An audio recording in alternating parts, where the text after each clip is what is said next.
My first experience with the story of Berserk came a little bit over a year ago, when I first watched the 1997 anime adaptation. When I finished watching its first and only season, I knew immediately that it had now become my favorite anime. This was a dark fantasy story that was not only beautifully illustrated and captivating, but most of all emotionally compelling, involving characters with psychological depth and convincing existential themes. I knew that I had to eventually make a video on it. The manga, which I later read, turned out to be even more elaborate and developed in its characters and narrative, and it was not only full of material worthy of analysis, but sometimes made its philosophical influences quite explicit. I had noticed what seemed to be small allusions to Plato, Descartes, Hegel, and Jung, but the one Western philosophical influence that to me seemed most undeniable was that of Nietzsche. I'm by no means the first one to point this out. Many have drawn attention to manga chapter 220, which paraphrases the famous Nietzsche quote about staring into the abyss. And then there's the well-known monologue by Griffith, which basically expresses a Nietzschean ideal of friendship. There's even an older YouTube video you can watch on Nietzsche's philosophy in Berserk that talks about some of these examples, so there's no reason for me to reiterate them here. My way of connecting Berserk to Nietzsche actually came through a completely different route. The anime adaptation had made me unusually emotionally invested, and then by the end of the season, it used the weight of all of that emotional investment as a hammer to crush my soul with, ending in the most tragic and devastating way imaginable. And yet, it was precisely after witnessing that soul-crushing tragedy that I became convinced that this is my favorite anime of all time. And this reminded me of the philosophical question known as the paradox of tragedy. How could I find so much enjoyment in this anime when it ends in the most horrific and painful way imaginable? In other words, how is it that we derive some kind of pleasure or enjoyment from the tragic? The paradox of tragedy is an old problem which goes way back to Aristotle and has been discussed by many Western philosophers since. The paradox is this: tragic drama presents us with events that are undeniably horrific, events that we would never want to go through. It presents us with injustice, cruelty inflicted upon people who do not deserve it, and often seemingly pointless suffering. It gives us no resolution, no happy ending, not even justice. And yet, despite this, people enjoy tragic stories. Perhaps enjoy is too simple a word, but tragedy definitely attracts us. We will even pay money for it and come back for more. So how could the depiction of life's worst aspects give us some strange kind of pleasure? And it's not just the kind of pleasure we could get from a tasty meal. Throughout history, many thinkers and artists have considered tragic drama to be one of the greatest forms of art known to humankind, encompassing some of humanity's most glorious cultural achievements. Among such thinkers was, of course, Nietzsche. So thinking of Berserk in terms of tragedy naturally led me to him. And he did not examine tragedy simply for the sake of studying a literary genre. He believed that tragedy and the heavy themes that it tackles revealed something fundamental, something about the value of existence itself. And I can think of no better way of doing justice to Berserk's significance as a work of art, and thereby honoring its author, the late Kentaro Miura, than by relating Berserk to the deepest questions of life and its value.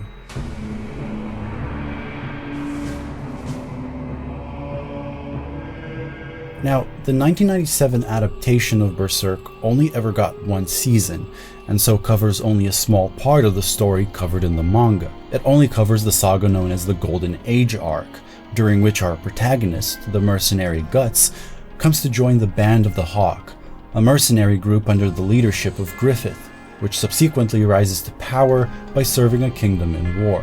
The saga ends in a horrific event known as the Eclipse, which marks the end of Guts' position in the Band of the Hawk. This covers only 12 of the manga's 40 volumes, but I'm focusing on it for now, not just because it was my first experience with Berserk, but because this arc involves an extremely well-crafted narrative that, more than any other arc in Berserk, is structured like a tragic drama. The eclipse with which the arc ends is infamously gruesome and devastating. It shatters all the emotional attachments made thus far, and Guts, who up to now has been a symbol of strength and resilience, finds himself reduced to a state of complete helplessness. That is the truly tragic note on which the 90s anime ends. But it's not just the unhappy ending that makes the Golden Age arc comparable to a tragic drama. We also find very clear tragic themes present throughout. Looking at the Greek tragedy Oedipus Rex, Nietzsche scholar Walter Kaufmann identifies in it 5 themes, which he says are common to Greek tragedies in general, and they all happen to be shared by Berserk as well. The first one is the individual's radical insecurity. This refers to the sudden and unexpected fall into catastrophe, which several characters in Berserk are forced to experience. Secondly, the individual's blindness. The hero fails to predict the coming catastrophe despite foreshadowings that, at least to the audience, are clear. Guts too completely fails to predict his fate, despite being warned in advance. 一つ忠告、いや予言してやろう。貴様がもしこの男にとって真の友と言える存在ならば心しておくがよい。この男の野望がついえる時、その時貴様に死が訪れる。決して逃れられぬ死が。Third, the curse of virtue. This refers to cases in which the hero produces disastrous consequences simply by trying to be virtuous. In Berserk, Guts is determined to realize certain virtues, such as independence and a demanding ideal of friendship. And it is precisely the pursuit of these virtues that eventually creates the preconditions for catastrophe. Fourth, questions about justice. Berserk, like many tragedies, presents us with a world that is morally lacking, amoral, or even evil, and thus leads us to question the nature and the very possibility of justice. And finally, the inevitability of tragedy. The idea that the final tragic catastrophe is ultimately unavoidable. As Nietzsche writes, tragedies have to do with what is incurable, ineluctable, inescapable in the fate and character of man. This fifth theme, which could also be called simply fatalism, is especially emphasized in Berserk. Every single episode of the 1997 anime begins by reminding us of this. この世界には人の運命を司る何らかの超越的な律、神の手が存在するのだろうか。少なくとも人は自らの意志さえ自由にはできない。Fatalism here means that the hero has no control over the ultimate course of events. What Berserk often stresses is specifically a deterministic kind of fatalism, the idea that events have been predetermined, decided in advance by the laws of cause and effect. The tragic hero, no matter how much they struggle and resist, is ultimately powerless to change the story's outcome.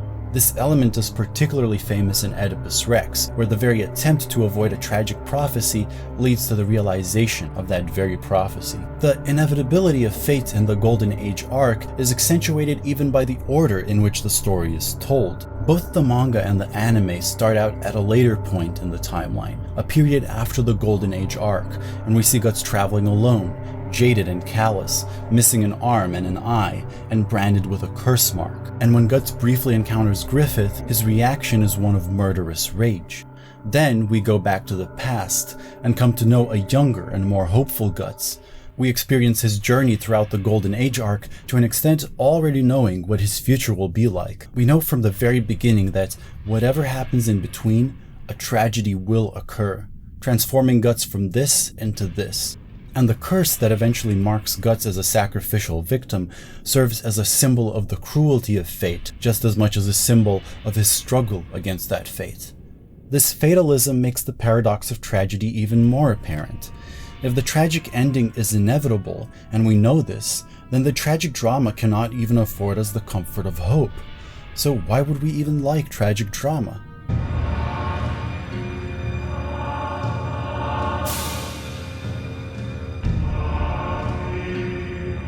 It is difficult to understand the context of Nietzsche's thought without first talking about Arthur Schopenhauer, the German philosopher known for his unremitting pessimism, who Nietzsche first read when he was 21 years old. It was Schopenhauer that made Nietzsche interested in philosophy in the first place, and influenced not only Nietzsche's concern with the value of existence, but his understanding of tragedy. Schopenhauer praised tragedy as the highest literary art form, the summit of poetic art, he called it, and wrote that the purpose of this highest poetical achievement is the description of the terrible side of life. When he goes on to describe the content typical of tragic drama, he might as well be describing Berserk's eclipse. The unspeakable pain, the wretchedness and misery of mankind, the triumph of wickedness, the scornful mastery of chance, and the irretrievable fall of the just and the innocent are all here presented to us. Schopenhauer saw such depiction of the terrible side of life as being a more accurate and honest reflection of the world than that found in other literary genres. He admired that it did not have happy endings, because the expectation of a happy ending encourages the false hope that pursuing one's desires can lead to lasting happiness. He admired that it didn't utilize poetic justice, where the virtuous are in the end rewarded and the evil punished, because this promotes the naive idea that there is a moral order to the world, when in truth, morality rarely ever prevails. Schopenhauer saw tragedy as being uniquely free of illusions, free of the kind of sugarcoating that lets us deceive ourselves about the true nature of the world. It forces us to confront the fact that the world isn't governed for our good, that nature is indifferent to our plight, that we are not in control, and that life is inherently marked by endless antagonism and conflict. There is no final resolution, no happy ending, or, in the words of Guts, there's no paradise for you to escape to. What you'll find, what's there, is just a battlefield. Now, you might be curious about how Schopenhauer solves the paradox of tragedy, given that so far he has made things seem only more depressing. Where does the positive part of our experience of tragedy come from? To simplify a little bit, for Schopenhauer, the human being has two aspects: the particular aspect, our mundane self, driven by our will, and the universal, the part of us independent of the will, which in certain rare instances can overcome the will. The particular part of me is that part of me that makes me a unique individual, including things like my personality traits, idiosyncrasies, habits, most importantly my desires. It is my existence as a willing subject. But then there's also the part of me that exists beyond my desires, beyond my will. This is the part that comprehends the universal, and this involves not the things that make me unique, but those things that I share with humanity as a whole. And it is this part of me that comprehends things like beauty and morality, such that, for instance, even when I desire to do something evil, it is this universal side of me that recognizes it as evil, and can in some cases triumph over that desire. With this dualism in place, Schopenhauer's answer to the paradox of tragedy becomes pretty simple. Tragedy depicts things contrary to our will, contrary to our desires, and so the particular part of me is made to feel emotional pain. However, because tragedy, like all great art, reveals something universal to us, it engages our universal side, which transcends our desires. For Schopenhauer, all genuine aesthetic experience taps into this side of us, our existence not as a willing subject, but as a pure subject of cognition. In the midst of such an experience, we leave behind our existence as a willing individual, leave behind our desires, and because desire is the root of all suffering, this state brings us the feeling of great relief. Hence, while as particular individuals we might find tragedy incredibly painful, as subjects who transcend that individuality, we feel relieved and elevated to a higher perspective. He writes that in properly experiencing the tragic, we feel ourselves urged to turn our will away from life, to give up willing and loving life. But precisely in this way, we become aware that there is still left in us something different, that which does not will life. This leftover that does not will life is what I've been calling our universal side, and it appreciates the truth of tragedy even while our particular self is horrified by it. In most cases, this universal state is only accessed temporarily, but Schopenhauer believed that if it was powerful enough, it could triumph over the particular self permanently and overcome all desire through a life of asceticism. Tragedy is meant to show us not only that the world is horrible, but also that the part of us that suffers from it is not the only part of us, and so it facilitates resignation from the world and our will. For Schopenhauer, this is the best effect it could have. So he would sympathize with the Kushan sorcerer Daiba, who said that resignation is life's first lesson.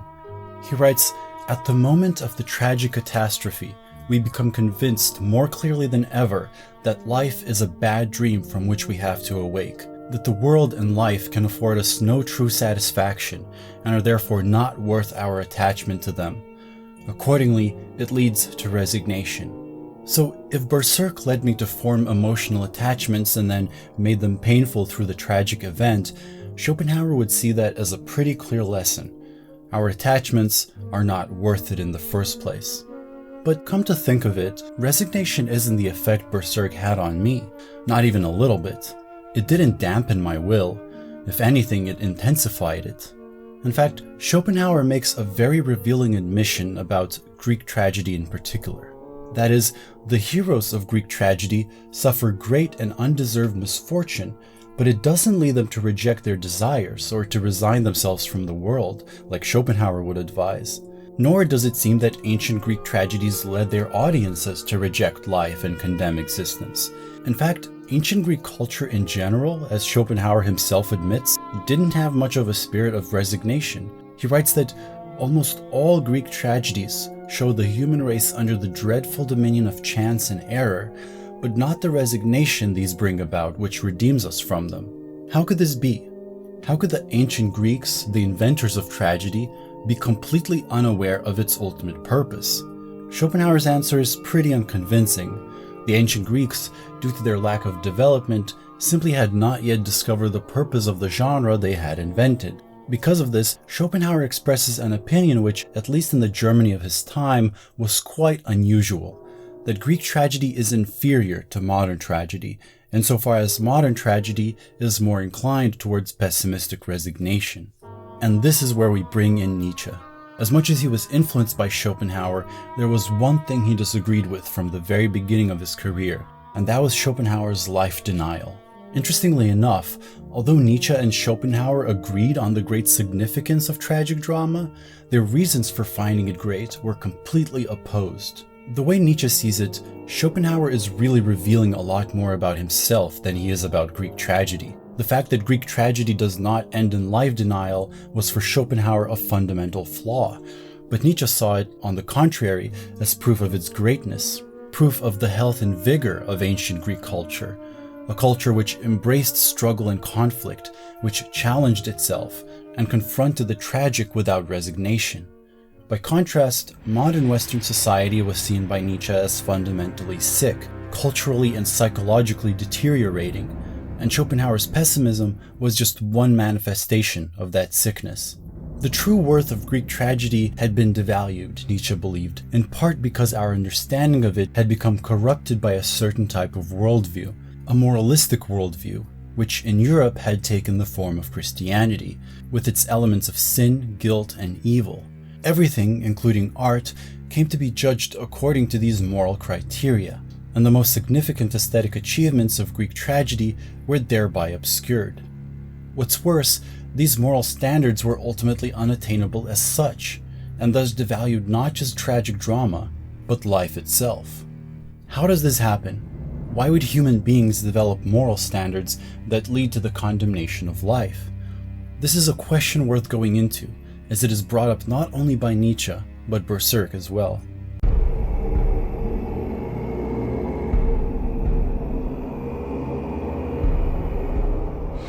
In chapter 83 of the manga, Griffith encounters God, or at least what he recognizes as God, an entity in the shape of a gigantic heart, seemingly residing in the depths of humanity's collective unconscious, which introduces itself as the idea of evil. Now, there will be people quick to tell me that this chapter isn't canon, so just to clarify, this is a chapter Miura decided to exclude from the published volume, so its status is somewhat controversial. However, he later explained that the chapter was removed because it revealed too much too soon, and that it risked limiting his future storytelling. He never repudiated the idea itself, and canon or not, it does reveal something significant about the ideas behind Berserk. The idea of evil explains that it is humans themselves that gave birth to it, that they desired its existence and therefore brought it about. But why would humans desire such a thing? The answer given is identical to the one given by Nietzsche. Humans desired reasons. Reasons for pain, reasons for sadness, reasons for life, reasons for death. Why were their lives filled with suffering? Why were their deaths absurd? They wanted reasons for the destiny that kept transcending their knowledge.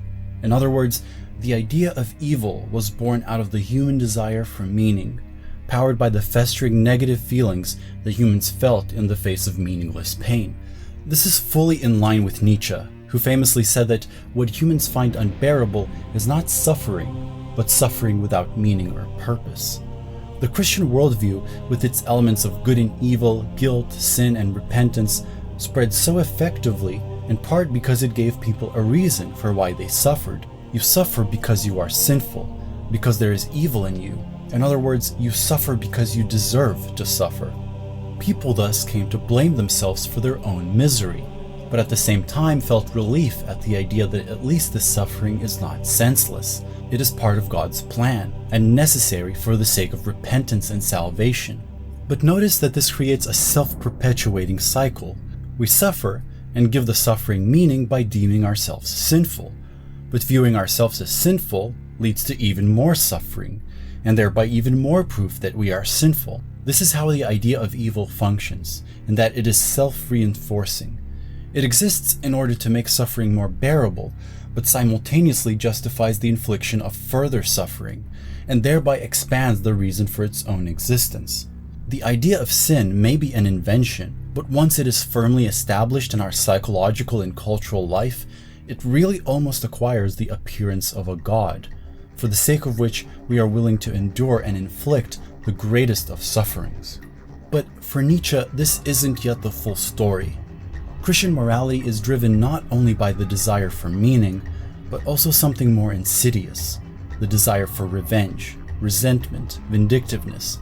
I'd like to go into this topic here because showing how it appears in Berserk will give more credibility to the Nietzschean reading in general. In The Genealogy of Morals, Nietzsche presents an analysis of what he calls slave morality, of which Christian morality is just one possible manifestation, although a particularly influential and dominant one. The book contains a kind of model or generalized narrative for how slave morality arises and functions. The narrative begins with the most downtrodden sections of society, the slaves, who not only have to endure great amounts of suffering, but also experience a complete lack of autonomy and power.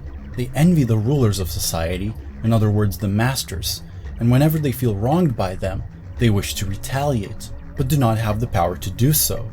And because the wish for retaliation cannot be discharged or satisfied, it festers in the depths of the psyche, growing more complex and pervasive. The desire to retaliate becomes the thirst for revenge, and the unsatisfied thirst for revenge produces ever-growing resentment. Eventually, the resentment of the slaves grows so intense and powerful that it becomes creative, satisfying itself through the creation of a new, all-encompassing system of values, which completely inverts the value system of the masters. It turns all of the things that the masters value, wealth, sex, good food, power, into vices. The desire for wealth becomes greed. The desire for good food becomes gluttony. The desire for sex becomes lust, and so on. Because the masters have access to these things, they now appear as sinners. Conversely, because the slaves lack access to these things, their disadvantages become virtues. I may lack the things that the masters have, but this is only because I am virtuous. I don't need good food or wealth because I am temperate. I don't need sex because I am pure. I don't need power because I am meek. And instead of revenge, I believe in turning the other cheek. However, Nietzsche argues, this is all a lie, a self-deceiving justification. They are in fact still motivated by the very things they condemn, and this entire system of values is driven by the thirst for revenge. The proof of this is in the idea of hell. If one was truly free from revenge, why would one derive satisfaction from the idea that one's enemies will burn in hell for all eternity?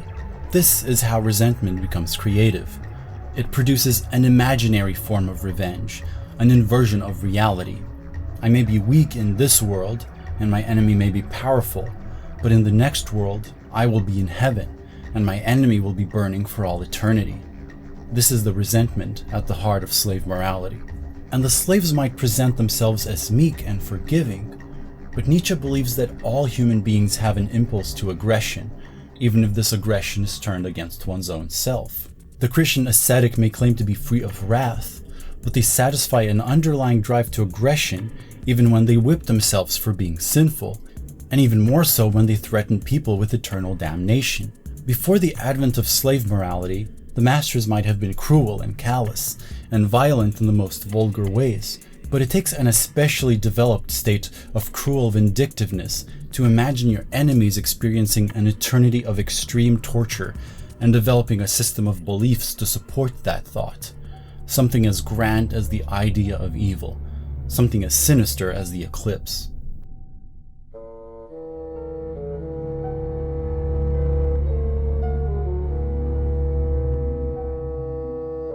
The character of Farnese, when she is first introduced, exemplifies Nietzsche's critique of slave morality so well that it would be hard for me to believe it's a coincidence.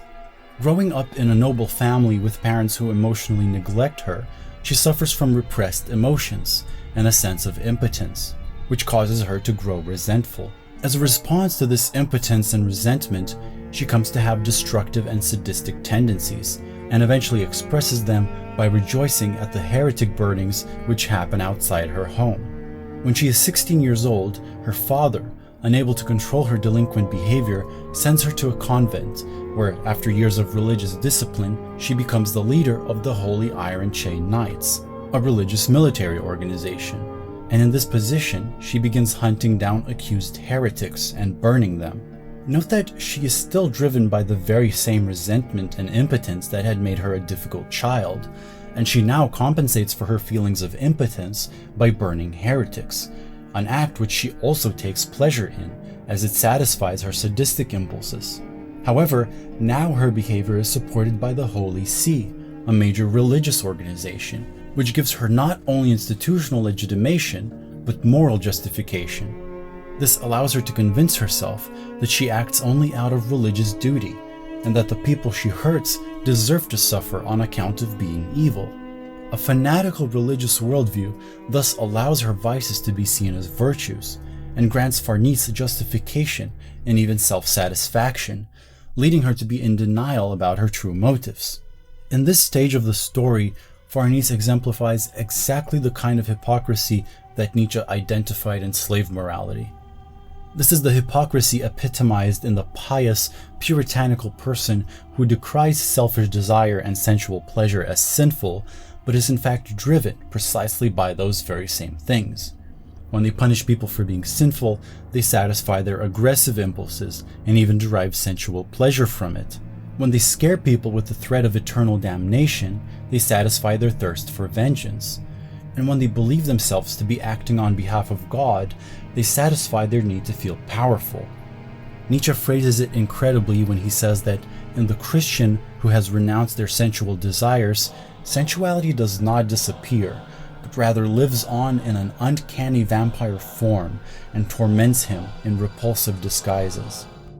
This is taken to the extreme in Mozgus, a devoutly religious inquisitor on behalf of the Holy See, who travels with a group of torturers and is willing to utilize torture with little to no hesitation.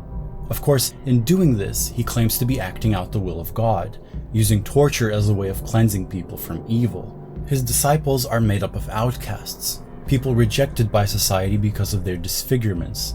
This is presented as one of Mozgus's seemingly redeeming aspects. He employed people otherwise shunned by society, gave them meaning, and taught them not to hate themselves. As Nietzsche shows, however, it's not goodwill or empathy that drives a person like Mozgus. Rather, he employs outcasts because the resentments they harbor can be cultivated and turned into violent fanaticism. Alongside their sadistic impulses, both Mozgus and Farnese exemplify masochistic impulses as well. Mozgus practices what he calls prostration, a ritual in which he falls face down to the floor as a show of his submission to God, whereas Farnese is seen self-flagellating. This makes a lot of sense. as Nietzsche argued that when our aggressive impulses find no outward release, they turn inwards, against ourselves, and so we can satisfy our aggressive impulses through self-harm. At the same time, fanatics such as Farnese and Mozgus may find meaning in this act because of their belief that they, like all people, are also sinful and thereby deserve to suffer. In affirming a worldview that satisfies so many of their unacknowledged drives, they are willing to condemn even themselves as sinful in the eyes of God. When Farnese first witnesses an attack by a horde of demons, she finds the experience so terrifying and incomprehensible that she is unable to psychologically process it. Her system of beliefs is breached, and her psychic mechanisms, being unable to process the event, break down, which is symbolized in the story as her being possessed by a demon. The demon, speaking to her as an inner voice, fully confirms the Nietzschean reading of her psyche. The demon says that, although she cannot reveal it, there lies within her a dark desire, a morbid lust, and that she was acting on this desire both when she was flogging Guts and when she was flogging herself. It furthermore accuses Farnese of lying to herself, of hiding her true desires and sensual pleasures behind religion, and of being drunk on God's authority. This demon could be seen as the repressed contents of her mind coming up to the surface, but it also might as well just be the manifestation of Nietzsche, as he often delighted in voicing various uncomfortable truths to people. In this state of psychological breakdown, Farnese is no longer able to repress her drives, and briefly enters into a state of unregulated lust, as all the drives she had been repressing burst forth. Upon snapping out of this state, she demands Guts to be killed, presumably because to her, he represents a threat to her entire belief system and self-conception. When it comes to such personality types, Nietzsche criticizes them for deceiving themselves, for being hypocritical, and for being resentful, but it's important to note that he does not thereby judge them to be evil or sinful, because that would lead one to fall into that very same framework of sin, guilt, and punishment that Nietzsche wants to destroy. After all, once we judge Farnese to be evil, we take the first step to treating her the way she treated the heretics. A Nietzschean analysis of Farnese reveals traits that we might find disagreeable and even repulsive, but it also shows how these traits arose as necessary coping mechanisms to the conditions that Farnese grew up in, and so Farnese cannot be condemned as simply choosing to be evil. The problem, as Nietzsche sees it, is not that Farnese is evil or sinful, nor that she has developed coping mechanisms to deal with her circumstances. The problem is that the coping mechanisms she has developed are self-destructive and worsen the very problem they are meant to cope with. Christianity, for Nietzsche, at least in its worst manifestations, is just one big unhealthy coping mechanism. And this kind of psychological approach leaves no room for moralizing judgments about evil and sinfulness. Nietzsche often has the reputation of being a callous, even cruel thinker, but even in his most critical moments, he at least believes that life is fundamentally innocent, that punishment for the sake of punishment is an absurdity, and that the moral notions of evil, guilt, and sin must be overcome due to the harm they do. We must grant Farnese the kind of understanding that she refused to grant the heretics she burned, an understanding free of moralization, and in fact, this is precisely what Berserk grants her. After her encounter with Guts, Farnese still tries to cling onto her faith despite her growing doubts. Eventually, she has an eye-opening moment when she sees Guts managing to stay calm and in control despite being under attack, and is amazed by his capacity for active resistance. When, in this moment of great danger and fear, Farnese begins to pray, Guts tells her not to, as she cannot use a weapon so long as her hands are clasped together. This has obvious metaphorical significance. Farnese, in the act of prayer, turns to religion in order to cope with her fear. In itself, there's nothing wrong with this. The problem is that it ends up being a form of coping that puts her in a state of passivity, in which she is even less capable of dealing with the things she fears. This, in turn, causes her to be even more fearful, and the unhealthy coping mechanism creates a downward spiral. It is in order to break this downward spiral that Guts tells her to unclasp her hands and gives her a weapon. Rather than retreating inwards into passivity, he encourages her to deal with her fears through active struggle, and thus begins her overcoming of slave morality. Eventually, due to Guts' influence, Farnese gives up her faith and her position as a religious leader, and instead joins Guts in hopes of becoming a stronger person. As she can no longer rely on her faith, nor on her institutional power, she is forced to recognize her weaknesses, and in self-reflection she admits that it was to compensate for her impotence that she had sought to appear majestic and oppress others.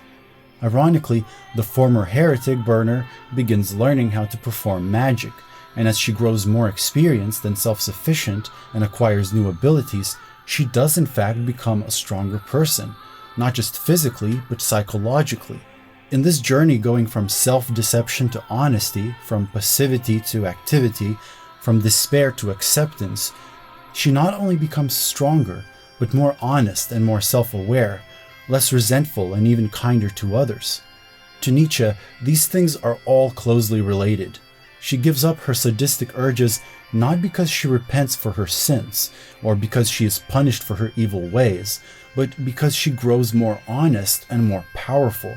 Because she overcomes her impotence, she also overcomes the resentment caused by that impotence, and so no longer needs to burn heretics in order to make herself feel mighty. Here we see a common Nietzschean theme, the idea that power and self-affirmation are strongly linked.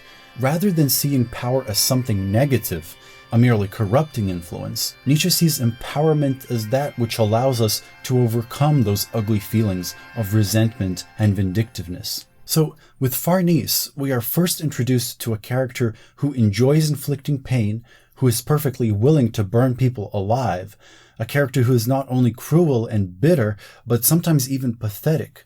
Most contemporary storylines in pop culture would introduce such a character only if they needed an unambiguous villain, a character whose defining trait would be evil, and whose ultimate purpose in the narrative would be to be defeated and to get what they deserve for their evil ways.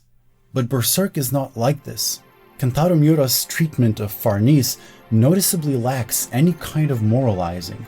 It isn't driven by the urge to stamp people with the category of evil, or to self-righteously punish them for their wrongdoings. On the contrary, Miura shows us Farnese's childhood and inner life in great detail, thus encouraging us to understand why she became who she is. And instead of making Farnese into a predictable target of poetic justice, he allows her to gradually overcome her negative traits and to develop her redeeming qualities, making the crude and moralizing label of evil completely inappropriate. Instead, her transformation embodies the central Nietzschean ideal of self-overcoming. And what I find emanating from this character arc is what Nietzsche called the innocence of becoming.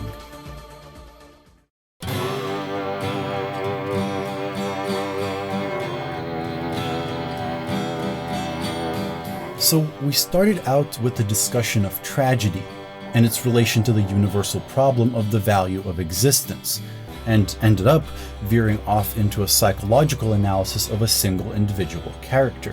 But these topics are not unrelated. The way we relate to other people determines how we relate to the world as a whole.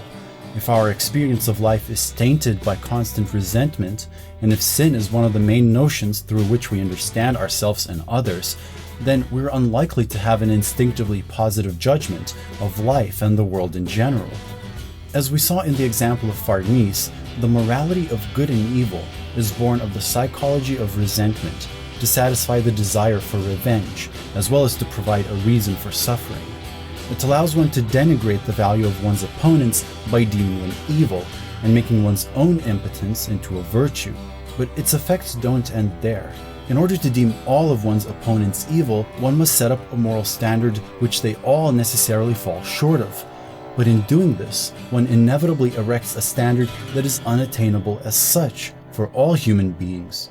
Even those who claim to approximate the standard can only claim so out of ignorance of their own motives, and being human ends up being equated with being sinful, hence the idea of original sin. Such moral views have spread so effectively that even Schopenhauer, who wasn't religious, nevertheless believed in a form of original sin, and even applied it to tragedy. Although he opposed the idea of poetic justice, there is in fact a form of it that he smuggled into his view of tragedy, and a particularly cruel one at that. What the hero atones for is not his own particular sins, but original sin. In other words, the guilt of existence itself. In other words, suffering is in the end justified because existence itself is sinful. We see here very clearly the corruption of tragedy by moral standards that Nietzsche identified. What we end up with then is a conflict between our moral ideals on the one hand and the earthly life we live on the other. Our moral ideals demand something that life on earth seems incapable of attaining, and those in the grip of slave morality have only one possible conclusion to draw from this. If the world makes it impossible for our moral ideals to be attained, then the world itself must be evil. This is the path taken by Schopenhauer. His choice is clear. If there's a conflict between our morality and our worldly life, then we must choose morality, even at the expense of life. Nietzsche takes the opposite route. There is no higher value to him than the enhancement and invigoration of life. If our moral ideals conflict with our earthly existence and cause us to devalue life, then it is those moral ideals that should be abandoned, not our attachment to life. Schopenhauer had described the world as characterized by endless struggle and conflict, as painful, irrational, and marked by impermanence. Nietzsche wholeheartedly agreed with this and praised Schopenhauer for his exceptional honesty in describing the nature of life. What he disagreed with was Schopenhauer's value judgment regarding life. Nietzsche's existential goal could be said to be this: to recognize that life is really as painful as Schopenhauer said it is, and to love and affirm it nevertheless. In opposition to the idea that humanity is sinful or that the material world is evil, Nietzsche proclaimed the innocence of becoming. Life itself is fundamentally innocent. It is only particular human beings who attribute sinfulness to it. It is particular human beings who give it the appearance of something guilty. And Nietzsche dreamed of a new culture, a culture beyond the notions of guilt and sin, a culture which would reflect the innocence of life. This is precisely why he laid such an emphasis on Greek tragedy. For him, Greek tragedy was an example of an art form that stared the horrors of life in the face and yet remained free not only from resignation and world weariness, but from the Christian obsession with evil, guilt, and sin. And that is why he hoped for a modern rebirth of tragedy, an art form that would affirm life once again. To me, Berserk is an example of something like this, a modern tragedy which expresses the innocence of becoming, which does not rely on crude simplified moral judgments and the division of people into good and evil. And when the category of evil does appear, as in the idea of evil, it appears not as a necessary fact about the world or an inherent part of life, but rather precisely as something created by human beings.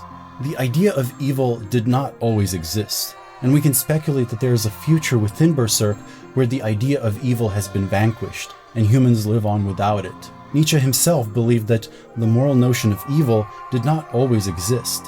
It had to be invented, and so he hopes that there will come a time when we can do away with this invention. In Nietzsche's view, morality has become an obstacle to the affirmation of life. But if we cannot affirm life by moral standards, then how do we affirm life at all? It is this question that tragedy provides an answer to.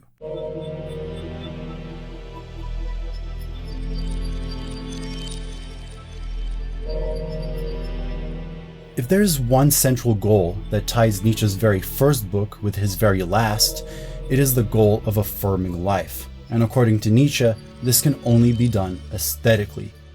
Our highest dignity lies in our significance as works of art, for only as an aesthetic phenomenon is existence and the world eternally justified. By the standards of morality, the world is cruel and unjust. By the standards of truth and knowledge, it seems obscure and elusive, if not deceptive. But if we view the world by the standards of art, all things can be made to appear beautiful. Art is unique in this capacity. It allows us to take even the most horrific and painful parts of life and nevertheless transform them into something valuable and affirmative, even beautiful and divine. And this is what Nietzsche believed the function of tragic drama was. Greek tragedy presented us with the horrors of life not in order to condemn life, as Schopenhauer had thought, but to celebrate life even in the face of its horrors. This is why it was so central to Nietzsche's existential project, from the first book he published, titled The Birth of Tragedy, to the last book he published, in which he called himself the first tragic philosopher. It is clear that when he describes his thought as tragic, this by no means implies that his philosophy is pessimistic, or life-denying, or cynical. To the contrary, he defines tragedy as the highest art of saying yes to life. He writes, "Tragedy is so far from proving anything about Hellenic pessimism in Schopenhauer's sense of the term that in fact it serves as the decisive refutation and counterexample to Schopenhauerian pessimism. Saying yes to life, even in its strangest and harshest problems, the will to life rejoicing in its own inexhaustibility through the sacrifice of its highest types. That is what I call Dionysian. That is the bridge I found to the psychology of the tragic poet, not to escape horror and pity, but rather over and above all horror and pity, so that you yourself may be the eternal joy in becoming, the joy that includes even the eternal joy in negating." Nietzsche here mentions the Dionysian, and he is referring to, of course, the Greek god of wine, Dionysus, whose festivals led to the birth of Greek theater.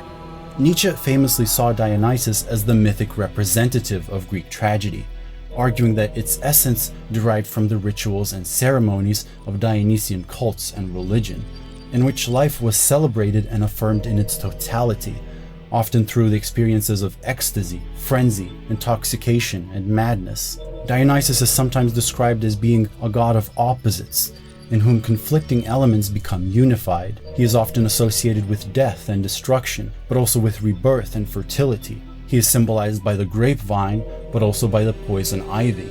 Having a god for a father and a mortal woman for a mother, he represents both divinity and mortality. Part of why Nietzsche gave Dionysus such significance is because Dionysus expressed the inseparability of intoxicating joy and great suffering. The suffering and rebirth of Dionysus was particularly emphasized in the Orphic religion, in which Dionysus was said to be torn to pieces by titans, later resurrected, and providing humanity with its soul or divine spark.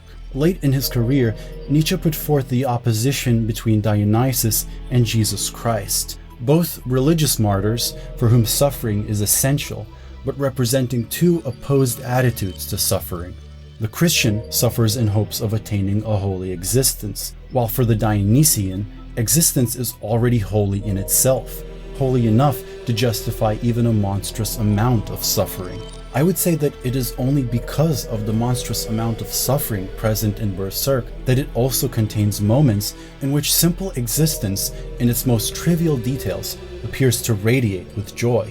A moment as simple as Guts looking at the sunset and not feeling any fear towards the coming night, this simple image alone seems to me to capture the affirmation of life. Interestingly, there are some similarities between Dionysus and Guts.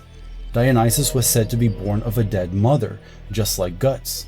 And just as Guts' caretaker was a woman who had lost her mind, the caretaker of Dionysus is said to have gone mad as well. Finally, Dionysus is also sometimes said to be the god of blind rage. And of course, few characters embody the flight into blind rage more than Guts. I have no idea if these similarities are coincidences or not, but it's clear that Guts could be understood not just as a tragic hero, but like Dionysus, a kind of embodiment of the tragic itself. Like Dionysus, he is a man of suffering, in whom opposites become unified or break down. Life arising through death, the growth of power being acquired through extreme suffering, the most intense love existing alongside the most blinding hatred. After the eclipse, Guts is cursed to reside in the interstice, a layer of the world in which the physical and astral realms meet and are intermixed. He thus even exists between worlds, where binary categories break down. Why is this theme of unity and opposition so central to the god of tragedy? Because tragic drama, like the Dionysian festivals, seeks to affirm life, and life can only be affirmed as a whole, in its totality. And this totality is structured around fundamental oppositions, oppositions which are a source of endless conflict in all particular cases of life, but when we take life as a whole, we find them unified, and see that one cannot exist without the other, and life itself could not exist if it was not fueled by these conflicts, tensions, and oppositions. During the finale of the eclipse, the demon known as Slan says this: 美しい胸に迫るわ愛、憎悪、苦痛、快楽、生、死、すべてがここに。これこそ人間、これこそ魔。 Slant's comment here, as cruel as it is given the circumstances, is really analogous to what we as the audience might say in relation to Berserk as a tragic work of art.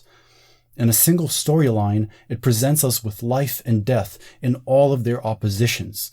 We appreciate Berserk as a work of art which encapsulates the totality of life, just as Slan appreciates the eclipse for that same reason. We can now understand a passage in Nietzsche's Twilight of the Idols, in which Nietzsche puts forth the ideal of a free spirit who stands in the middle of the world with a cheerful and trusting fatalism, in the belief that only the individual is reprehensible, that everything is redeemed and affirmed in the whole. A belief like this is the highest of all possible beliefs. I have christened it with the name Dionysus. We see here the spirit of the tragic philosopher, even if tragedy is not explicitly mentioned. He mentions fatalism, a common theme in Greek tragedy, and he equates Dionysus with the ability to find redemption in the totality of life. And this totality always contains within itself both life and death, happiness and suffering, creation and destruction. It involves the affirmation of passing away and destruction that is crucial for a Dionysian philosophy, saying yes to opposition and war, becoming. Tragedy affirms precisely those qualities that Schopenhauer saw as reasons to negate life. For Nietzsche, successful tragedy has life-affirming effects in at least two ways. First of all, it presents us with a beauty that shines forth despite all suffering. It shows suffering as even being necessary to beauty, and therefore teaches us through aesthetic means that the existence of suffering is not an objection to life.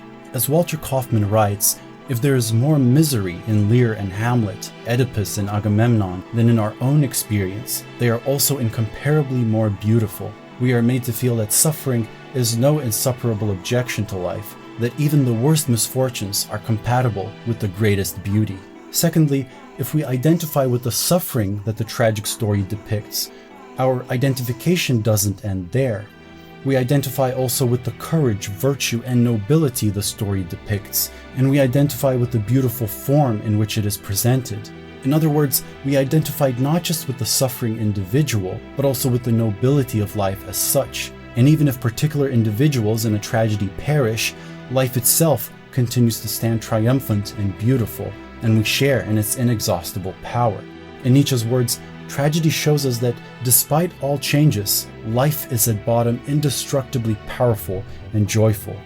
Far from leading to resignation, this can in fact lead us to feel emboldened and empowered in our identification with the forces of life. For all these reasons, I'm convinced that Berserk is tragic not in Schopenhauer's sense, but in an exceedingly Nietzschean sense. Without a doubt, it can be painful, horrifying, and heartbreaking, but I would certainly never describe it as being quietist or promoting resignation and surrender.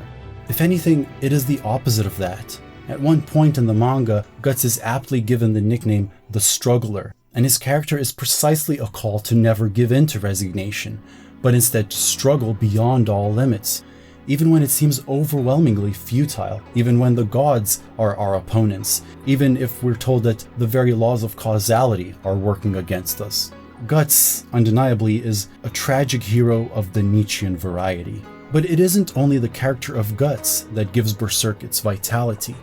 Its visual art alone is so grand and vigorous that it reveals a fantastic excess of life, as Nietzsche called it. And one could say of Berserk what Nietzsche said about Greek mythology. Those who come to it looking simply for charity or benevolence will be disappointed, because what we find instead is nothing but the accents of an exuberant, triumphant life in which all things, whether good or evil, are deified. With Kentaro Miura passing away, Berserk may never have an ending, let alone a happy one, and so we've been forced to face the tragic qualities depicted by Berserk in real life. Life is unjust, irrational, impermanent. And yet, no genuine fan of Berserk would conclude that therefore the whole journey so far has been in vain. And I doubt that any fans would want to take back all the time that they have spent with this story. As Nietzsche writes in an unpublished note, it is a sign of one's feeling of power and well-being, how far one can acknowledge the terrifying and questionable character of things, and whether one needs some sort of solution at the end. That is the challenge we are confronted with. The value of a work of art is not determined by whether it has a happy ending or not, and Nietzsche's hope is that we can value life as a work of art as well, to see life as something that does not need a happy ending to justify it, because its beauty eternally justifies itself. That is what tragedy teaches us. What Kentaro Miura created was, in my view, a tragic celebration of life. And in celebrating his life, we celebrate also life as a whole. And what does Miura's tragic art tell us about him as a tragic artist? The answer is provided by Nietzsche. What is it about himself that the tragic artist communicates? Doesn't he show his fearlessness in the face of the fearful and questionable? This in itself is a highly desirable state. Anyone who knows it will pay it the highest honors. He communicates it. He has to communicate it, provided he is an artist, a genius of communication. The courage and freedom of affect in the face of a powerful enemy, in the face of a sublime hardship, in the face of a horrible problem. This victorious state is what the tragic artist selects, what he glorifies. The martial aspects of our soul celebrate their Saturnalia in the face of tragedy. Anyone who is used to suffering, anyone who goes looking for suffering, the heroic man praises his existence through tragedy. The tragedian raises the drink of sweetest cruelty to him alone. The tragic poet has little desire to take sides against life with his images of life. He cries rather, it is the stimulant of stimulants, this exciting, changing, dangerous, gloomy, and often sun-drenched existence. It is an adventure to live. Espouse what party in it you will, it will always retain this character. And now, I'd like to thank my patrons, especially this year, as they've had the patience of saints, and are hopefully free of resentment. 404 Error official fan page, Alec Radford, and most importantly, Andre Oliva, Archived Transients, Bacchus, BCL4RK, Biao Kent, Chewy Movie Reviews, Christian Pasco, Christopher, Clam Tears, Colin Paulai, Dancing Vulture, Daniel Zotner, Desan, Evie Rosk, Edison Hua, Eric Owens, Eriko Malatesta, Ethan Hastings, Evil Cloud, Finite Mode, Gub Gub Col Col, Industrial Robot, Jessica, John D. Pagani, Jones Indiana, Justin Armijo, Copsy, Carl New, Left Gallery, M. Lim, Matt Gold, Matthew Richards, Max Bendick, McAlpine, Nathan Draper, Nathaniel Lark, Nolis, Paul Wintfer, PJM, Polecat, Prophet Overlord, Rad Sheba, Radical Q, Robert Seals, Sebastian Roll, Slevin Olivares, Spiritfarer, Tendies123, Theodore Sandal Rolfson, Timothy George Kelly, Victor Redco, Ver, Yimin Shi, Gavin Arba, Zim, as well as all of these wonderful people. This has been a really difficult video to make, so I'm excited to finally be able to put it out there, and I really hope you enjoyed it. The more I worked on the script, the more did I find new things to talk about. Berserk is just full of things worthy of discussion and analysis, and it was difficult to decide when to stop. Berserk is both my favorite manga and my favorite anime, and it has had great emotional effect on me, so I really hope that I did justice to it. And I hope my video is not only informative philosophically, but leads many new people to become Berserk fans. On my Patreon page, I'll be uploading a supplementary text of notes for people who want to learn more about the philosophy topics discussed. If you're interested, it doesn't take more than $1 a month to gain access to it. As you've probably noticed, I haven't released much content this year. This is because I was working on my upcoming book, followed by severe burnout. The good news is that the book is finalized and is in the process of being printed. The official release date is November 9th, and I'm sure I'll make an announcement video when the time is near. Because I'm done working on the book now, I will try to get another video done as fast as possible, so wish me luck, and let me know if there's any particular topics that you'd like me to cover. Thank you.